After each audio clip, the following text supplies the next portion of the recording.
about stories from outside the Gambia right after this break.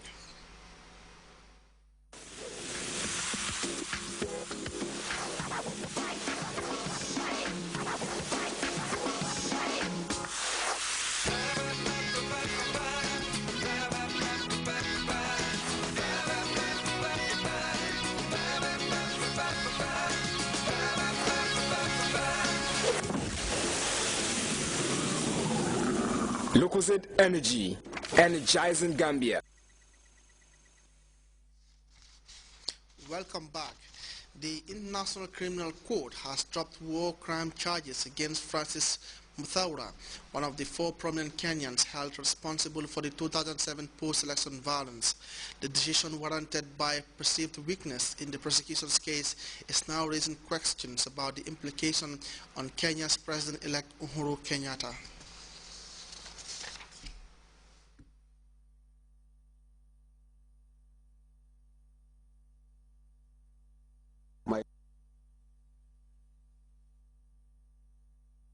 Prominent Kenyans charged with crimes against humanity by the International Criminal Court. He is now a free man. The ICC dropped all charges against him, but Muthaura says he's still hurt. This case broke my heart, not only because I, Francis Muthaura, was charged, but much more so because I have seen injustice abused and manhandled by those whose primary duty it was to respect it and safeguard it at all costs. Francis Muthaura faced 5 counts of crimes against humanity for his alleged involvement in the wave of post-election violence that swept through Kenya in 2007 and 2008. The charges were dropped because of weaknesses in the prosecution's case. According to ICC Chief Prosecutor Fatou Bensouda, some witnesses were refusing to provide vital evidence, others were being intimidated, still others were bribed by people close to Muthaura and co-accused Uhuru Kenyatta.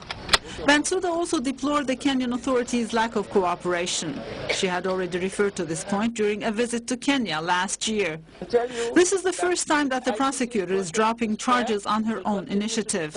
And although she said that this decision applied only to Muthaura and not to any other case, many people are questioning the implications of this decision on the case against President-elect Uhuru Kenyatta. Kenyatta said he would cooperate with the ICC, but the key witness against him, same as the one against Muthaura, withdrew his testimony. Uhuru Kenyatta's defense team filed a request to send the case to the pre-trial chamber, the step that precedes the opening or not of his trial. The election of Argentine national Jorge Mario Bergoglio as the new pope has sparked jubilant celebrations across Latin America, where 40% of the world's Catholics believe.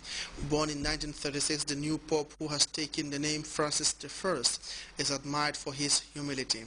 Details in this report.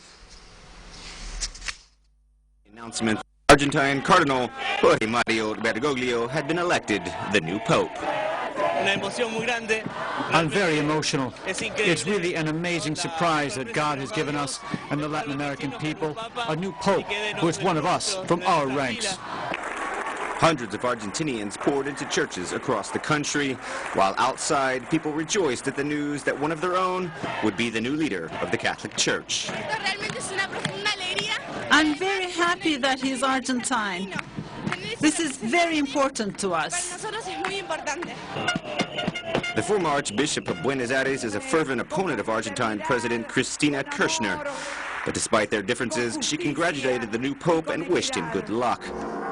At the news of his election, church bells rang out across Latin America.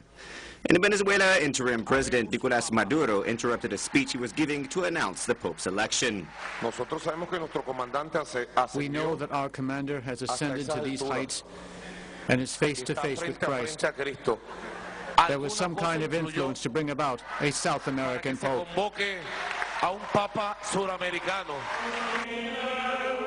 Even amongst the Latin American candidates, Jorge Mario Bergoglio was not the favorite. Analysts expected a Mexican or a Brazilian pope. 40% of the world's Catholics live in Latin America. because he is a pope who is closer to the people of Latin America, who really knows the reality of Latin America. The new pope has taken the name Francis I, and he is the first non-European pope in nearly 1,300 years. The church in Latin America will bear challenges like the church in North America, but a church that is rich in its tradition, a church where Catholicism is just part of their DNA, and a church that is growing and alive. Pope Francis I will head to Brazil in July for his first international trip. There he will participate in the World Youth Day, a Catholic event which focuses on faith and youth.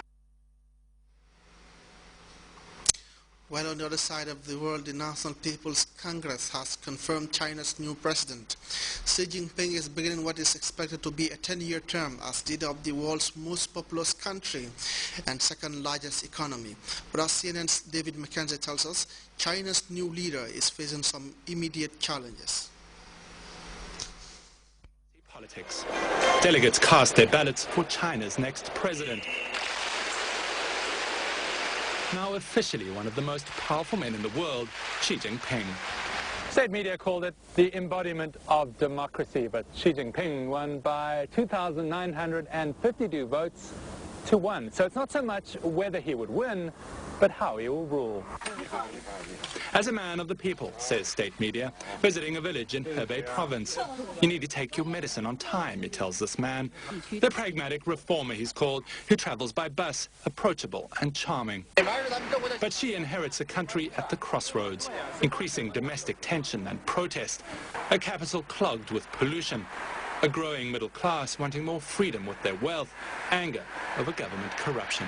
The government corruption is disloyal to the country. The government isn't doing right by the people, and the people will stop identifying with the government. Yes, of course it is important.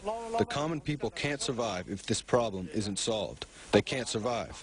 Corruption is a very, very serious issue that's been widely recognized by the general public in China as a serious problem. It's been talked about, debated about, and the party has to register about it. But he's also consolidating his hold on the military, leading a more assertive China on the regional stage, helping protect his domestic agenda, says author Robert Kuhn. When any new leader comes into office in any country, they need to tack with a nationalistic viewpoint. They need to show an appreciation for their country's pride and patriotism and to defend their own sovereignty. Where will Xi lead China in the next decade? No one knows. But as he takes power in the shadow of China's turbulent past, some worry that he may well put power and stability before meaningful reforms.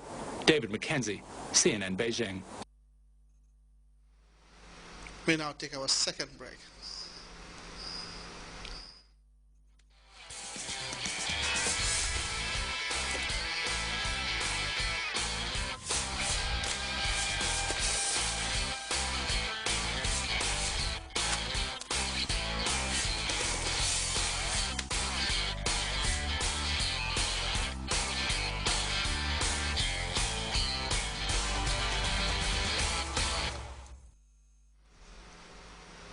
And before we go, a reminder of our headlines once again. The Independent Electoral Commission has endorsed the nomination of credentials of APRC candidates vying for the April 4th local government elections. National Nutrition Agency and partners have discussed the findings of a UNICEF-supported study on the nutritional status of under 5 children. The International Criminal Court has dropped war crime charges against Francis Muthaura, one of the 4 prominent Kenyans indicted by the Netherlands-based court for their role in the 2007 post-election violence in the East African state. And there were jubilant celebrations in Latin America as people and leaders there react to the election of Argentine Cardinal Pope Francis I as the new head of the Catholic Church. That brings us to the end of this edition of the news. Thanks for the pleasure of your company. Stay tuned and enjoy GRTS.